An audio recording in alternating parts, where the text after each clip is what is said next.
Ma'asyiral muslimin, jamaah salat subuh insyaallah dirahmati oleh Allah Subhanahu wa taala. Alhamdulillah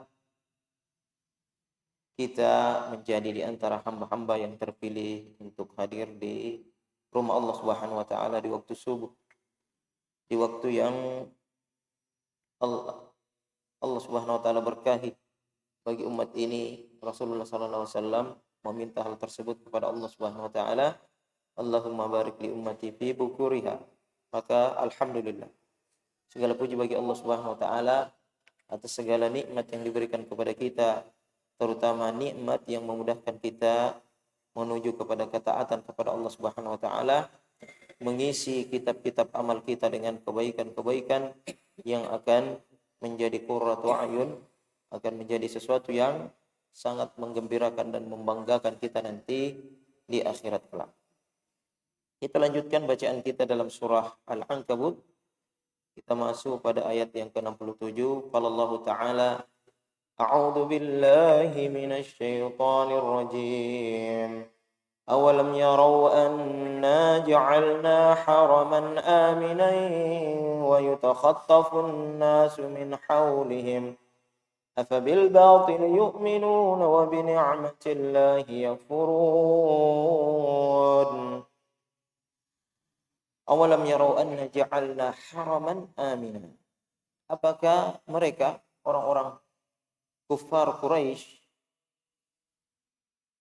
lam yarau anna ja'alna, mereka tidak melihat bahwa kami telah menjadikan haraman amina, kami telah menjadikan haram Baitullah, Masjidil Haram Ka'bah sebagai haraman amina, sebagai yang diharamkan, yang disucikan, yang dilarang membunuh di dalamnya, dilarang menumpahkan darah di dalamnya, aminan, dan dia adalah tempat yang aman. Sehingga Ka'bah atau Mekah satu-satunya tempat di Jazirah Arab pada waktu itu yang tidak terjadi perampokan, tidak terjadi penyerangan. Karena memang Allah Subhanahu wa taala mengharamkan untuk melakukan hal tersebut, dan itu sesuatu yang diagungkan, sesuatu yang diyakini dan dipercaya oleh orang-orang yang berada di jazirah. Wa yutakhattafun nasu min haulihim, dan negeri-negeri selain Mekah di sampingnya, kampung-kampung di sampingnya, yutakhattafun nas. At-takhattuf itu adalah mengambil dengan cepat. Jadi mereka itu di zaman dahulu kan hidupnya berkabilah-kabilah, berkelompok-kelompok, sehingga kemudian mereka biasa menyerang satu dengan yang lain, mengambil harta, mengambil anak-anak dan wanita untuk dijadikan budak, dijadikan jadikan barang untuk diperjualbelikan. Wa takhattafun nasu min haulihim, dan orang-orang itu kemudian di negeri-negeri selain Mekah itu mereka saling merampok, saling menyerang satu dengan yang lain. Bahkan Allah Subhanahu wa taala kemudian menurunkan satu surah berkenaan dengan keamanan orang-orang Quraisy, keamanan dan kemudian berlimpahnya makanan-makanan ke daerah tersebut, ke Mekah. Li ilafi Quraisyin ilafihim rihlatash shita'i was-sayf. Waliya'budu rabb hadzal baitil ladzi at'amahum min ju' wa amanahum min khauf. Maka hendaklah, jadi mereka itu diberikan untuk kehidupan mereka perjalanan ketika musim panas menuju ke Syam dan ketika musim dingin menuju ke Yaman, dan itu aman. Karena orang-orang Jazirah Arab sangat menghormati orang-orang yang menjaga Ka'bah, orang-orang yang berada di sekeliling Ka'bah. Maka Allah mengatakan falyabudu rabb hadzal baitil ladzi at'amahum min ju' wa amanahum min khauf. Maka hendaknya, seharusnya mereka ini hanya menyembah kepada Allah Subhanahu wa taala yang memberikan mereka makanan, yang memberikan mereka penghidupan, yang memberikan mereka rezeki. Wa amanahum min at'amahum min ju' wa amanahum min khauf, dan memberikan keamanan mereka dari ketakutan. Dan nikmat yang paling utama sebenarnya setelah bernafas, setelah hidup adalah nikmat keamanan. Karena rezeki itu mudah didapatkan ketika tempat itu aman. Kalau tidak aman, siapa yang mau berani? Karena nyawa taruhannya. Oleh sebab itu, di dalam Islam, pemberontakan atau mengacaukan sebuah negara itu sangat dilarang. Karena akan menimbulkan kekacauan yang tidak ditahu kapan ujung pangkalnya. Kecuali ada beberapa syarat-syarat yang ditentukan dalam syariat. Kecuali pemimpin sudah kemudian kufur dan terlihat daripadanya kufuran bawah, kekufuran yang nyata, melarang melaksanakan kewajiban. Nah, itu kemudian di situ boleh orang kemudian melawan penguasa ketika kita sudah dilarang salat 5 waktu, kita sudah dilarang memperlihatkan syiar Islam yang utama, salat Idul Fitri, salat Idul Adha. Maka keamanan ini yang paling utama. Falyabudu rabb hadzal baitil ladzi at'amahum ju' wa amanahum. Di ayat sebelumnya Allah Subhanahu wa taala menjelaskan tentang sifat-sifat orang-orang Arab ini, bahwa nanti mereka mau mengikhlaskan penyembahannya, doanya kepada Allah Subhanahu wa taala dalam keadaan terjepit, yaitu ketika mereka menaiki perahu. Maka Allah Subhanahu wa taala kemudian mengucapkan hal tersebut, mengucapkan tentang keamanan mereka, bahwa mereka selama ini dijaga. Mekah diharamkan oleh Allah Subhanahu wa taala, dijaga, tidak pernah ada kekacauan di Mekah, tidak ada orang yang membunuh di sana. Kecuali beberapa saat saja yang dibolehkan oleh Allah Subhanahu wa taala ketika Rasulullah sallallahu alaihi wasallam memasuki Ka'bah. Jadi pernah Ka'bah itu dibolehkan untuk membunuh kepada Rasulullah sallallahu alaihi wasallam itu beberapa saat saja ketika dia memasuki Mekah, karena ada perlawanan dari orang-orang Mekah dan ada orang-orang yang memang disebutkan Rasulullah sallallahu alaihi wasallam yang harus dibunuh walaupun dia bergantungan di Ka'bah. Sehingga Rasulullah sallallahu alaihi wasallam mengatakan, "Innallaha ahalla li Makkah sa'atan minha." Allah Subhanahu wa taala pernah menghalalkan Makkah, maksudnya menghalalkan membunuh di dalamnya, berperang. Tsumma 'adat hurmatuha ila yaumil qiyamah. Kemudian kembali keharamannya sampai hari kiamat. Maka itulah Ka'bah yang Allah Subhanahu wa taala tetapkan keamanan baginya. La uqsimu bihadzal balad wa anta hillun bihadzal balad. Bahkan Allah Subhanahu wa taala bersumpah dengan Makkah ini, wattini wazzaitun wa turu sinin wa hadzal baladil amin, dan ini adalah negeri yang aman. Sehingga Makkah di antara haram yang tidak pernah ada kekacauan di dalamnya, dari dulu sampai sekarang, sampai nanti Ka'bah itu dihancurkan, batu-batanya dirobohkan oleh ada seseorang namanya dari Ethiopia, dari Habasy. Nanti ketika menjelang kiamat, ketika Ka'bah sudah tidak dijadikan lagi tempat beribadah. Adapun Madinah, adapun Baitul Maqdis, apalagi Baitul Maqdis, sekarang di sana banyak pembunuhan terjadi. Madinah nanti suatu saat akan ditinggalkan karena tidak aman. Orang akan meninggalkan Madinah betul-betul kosong, sampai kemudian binatang-binatang liar itu, serigala, singa, kemudian sampai bermain-main di mimbar Rasulullah sallallahu alaihi wasallam. Maka cuma Al-Baladil Amin, Mekah ini, yang kemudian ditetapkan keamanannya oleh Allah Subhanahu wa taala sampai menjelang hari kiamat.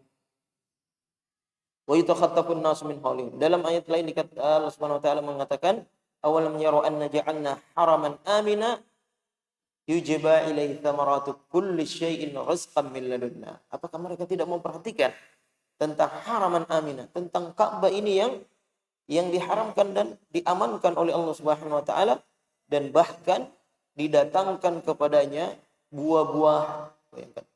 Di Mekah sampai sekarang, dari dulu sampai sekarang, kita melihat berbagai macam buah yang tidak kita lihat di negeri kita. Itulah keberkahan daripada Ka'bah, dari doa Nabi Ibrahim alaihissalam yang meminta untuk didatangkan buah-buahan. Karena kalau buah-buahan bisa datang, itu makanan pokok pasti lebih lagi, karena makanan pokok itu bisa lebih lama tahannya. Buah-buah saja yang tidak tahan dalam waktu lama itu didatangkan oleh Allah Subhanahu wa taala dengan berbagai macamnya di Mekkah Al-Mukarram. Maka Allah Subhanahu wa taala mengingatkan kepada orang-orang kafir Quraisy tentang nikmat tersebut, tentang nikmat yang tidak ada dirasakan oleh orang-orang Arab di sekeliling mereka. Nikmat keamanan yang Allah Subhanahu wa taala berikan kepada mereka, tetapi mereka tetap mempersyirikatkan kepada Allah Subhanahu wa taala dan menyembah selain Allah Subhanahu wa taala. Maka Allah Subhanahu wa taala mengatakan, afabil batili yu'minun? Apakah orang ini dikatakan orang yang pantas, maksudnya orang yang beretika? Afabil batili yu'minun? Apakah mereka itu beriman kepada yang batil, beriman kepada sesembahan mereka, beriman kepada selain Allah Subhanahu wa taala? Wa bi ni'matillahi yakfurun, sedangkan mereka kufur kepada nikmat Allah Subhanahu wa taala. Nikmat keamanan ini adalah nikmat yang betul-betul satu nikmat yang utama di dalam nikmat-nikmat manusia, karena dengannya kita bisa melakukan aktivitas, terutama mencari rezeki, berkunjung satu dengan yang lain, melakukan perjalanan rihla, rekreasi. Semuanya bisa dilakukan kalau aman, tapi kalau tidak aman maka tidak ada yang bisa dilakukan kecuali berada dalam ketakutan, berada dalam was-was, berada di dalam kegelisahan.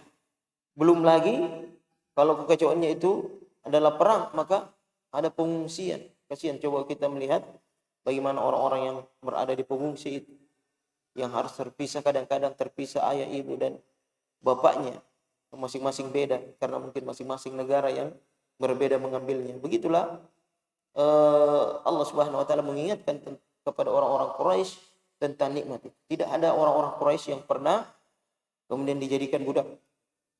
Hanya orang-orang di sekitar Mekkah lah yang kemudian biasa ditawan istri dan anaknya, kemudian dijadikan budak. Zaid bin Haritha, anak angkat Rasulullah sallallahu alaihi wasallam, itu di antara korban dari kabilahnya yang dihadang di tengah jalan dan kemudian diambil dan kemudian dijual jadi budak. Jadi begitulah peradaban orang-orang terdahulu. Siapa yang dikalah maka diambil istri dan anak-anaknya dan kemudian dijadikan budak. Maka Allah Subhanahu wa taala mengingatkan orang-orang Quraisy tentang nikmat ini. Nikmat yang tidak dirasakan oleh negeri selain Mekkah, yang dimana Allah Subhanahu wa taala mengamankan, memberikan keamanan kepada Mekkah ini. Oleh sebab itu nikmat keamanan ini penting kita syukuri karena dia adalah nikmat utama. Jemaah sekalian yang insyaallah dirahmati oleh Allah Subhanahu wa taala, mungkin ada beberapa yang perlu kita informasikan atau musyawarahkan pada kesempatan kali ini, karena petunjuk waktu sudah ada, artinya setelah qamat itu sudah ada bisa di setel waktunya untuk qamat. Maka kita sepakati waktu yang kita inginkan antara azan dan qamat itu pada setiap waktu. Mungkin yang paling panjang adalah waktu subuh, mengingat ada 2 rakaat di situ yang lebih utama daripada dunia dan isinya, dan 2 rakaat ini tidak pernah ditinggalkan oleh Rasulullah sallallahu alaihi wasallam. Maka mungkin salat subuh itu kami mungkin 12 sampai 15 menit.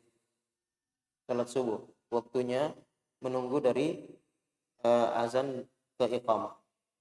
Dari azan ke iqamah. Kemudian salat duhur mungkin sampai 10 menit, karena mengingat di situ ada sunnah yaitu 4 rakaat ya, 2 rakaat yang kemudian jika digabungkan dengan rawatib yang lain dia mendapatkan keutamaan dibangunkan istananya oleh Allah Subhanahu wa taala di surga. Ya 12 rakaat rawatib itu siapa yang melakukannya maka dia dibangunkan istananya di surga oleh Allah Subhanahu wa taala. Kemudian salat asar mungkin karena tidak terlalu artinya ada salat sunnah di situ tapi bukan rawatib. Mungkin 6 atau 7 menit di situ kita berikan. Salat maghrib karena memang di situ sangat pendek di antara salat-salat yang lain, mungkin 5 menit saja atau 3 menit. Karena memang Rasulullah SAW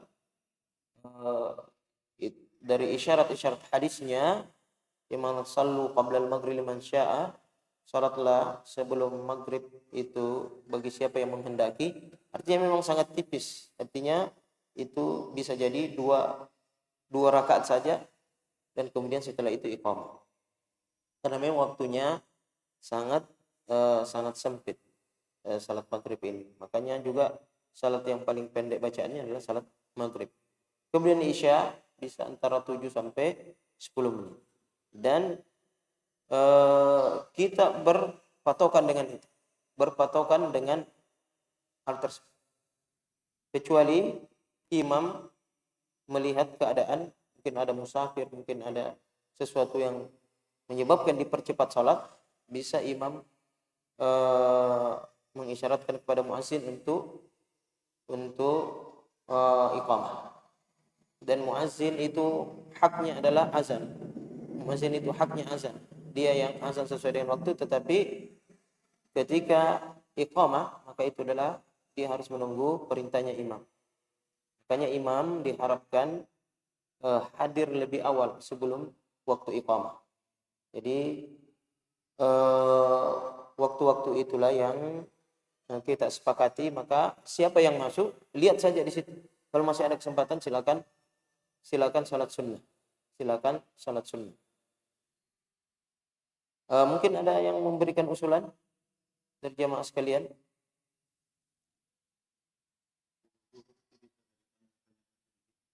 10 menit. 10 menit.